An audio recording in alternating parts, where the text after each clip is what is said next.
अऊज़ु बिल्लाहि मिनश्शैतानिर्रजीम बिस्मिल्लाहिर्रहमानिर्रहीम। अस्सलामु अलैकुम वरहमतुल्लाहि वबरकातुहू। नाज़रीन, आपको अपने चैनल अली रज़ा टीवी में खुश आमदीद कहते हैं।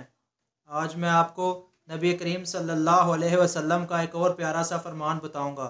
रसूलुल्लाह सल्लल्लाहु अलैहि वसल्लम ने इरशाद फरमाया, तुम में कोई शख्स मोमिन ना होगा जब तक तकदीर पर ईमान ना लाए, इसकी भलाई पर भी और इसकी बुराई पर भी, यहाँ तक कि ये यकीन कर ले जो बात वाक़या होने वाली थी वो इससे हटने वाली ना थी, और जो बात इससे हटने वाली थी वो इस पर वाक़या होने वाली ना थी। तिरमिज़ी शरीफ की यह हदीस मुबारक है। तो अल्लाह ताला से दुआ है कि अल्लाह ताला हमें इस हदीस मुबारक पर अमल करने की तौफ़ीक अता फ़रमाए।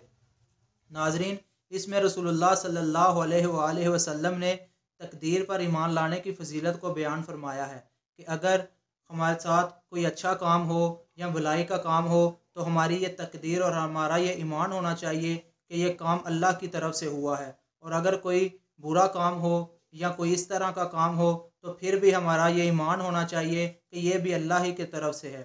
तो अल्लाह ताला से दुआ है कि अल्लाह ताला हमें अपने प्यारे हबीब नबी करीम सल्लल्लाहु अलैहि वसल्लम के इस प्यारे से फरमान पर अमल करने की तौफ़ीक अता फ़रमाए। ये थी आज की हदीस जो मैंने आपसे शेयर की। तो यार, एक बात ये भी है कि हमारे चैनल को ज़्यादा से ज़्यादा जो है वो शेयर किया करें, क्योंकि इससे थोड़ी सी मोटिवेशन भी मिल जाती है। हमारी वीडियो को शेयर करें। अस्सलामु अलैकुम वरहमतुल्लाहि वबरकातुहू।